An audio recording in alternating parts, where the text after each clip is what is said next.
ਦੇ ਕੰਮਾਂ ਨੂੰ ਪਵਿੱਤਰ ਯਿਸੂ ਦਾ ਨਾਮ ਦੇ ਵਿੱਚ ਕਰਨ ਦੇ ਲਈ ਜਾ ਰਿਹਾ ਹੈ। ਆਮੀਨ। Jesus hallelujah.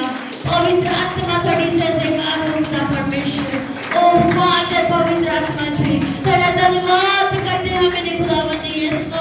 ओ पवित्र पवित्र पवित्र आत्मा ओ जीसस हालेलुया।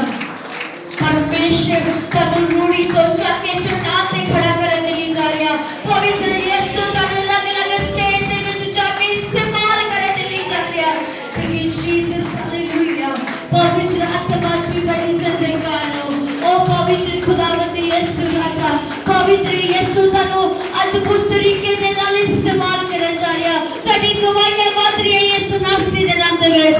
तड़ी सिमंदी गवाहियां वध रही है यीशु नासरी दे नाम दे विच। तड़ी सिमंदी गवाहियां वध रही है यीशु नासरी दे नाम दे विच। Thank you Jesus hallelujah. पवित्र यीशु तेरा धन्यवाद ओ जीसस हालेलुया। जोरदार ताली बजाइए उस खुदावंद के लिए। थैंक यू फादर पवित्र यीशु। Thank you Jesus hallelujah.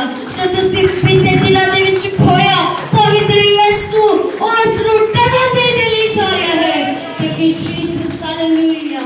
बिके ला बोस्ते तेरे दिया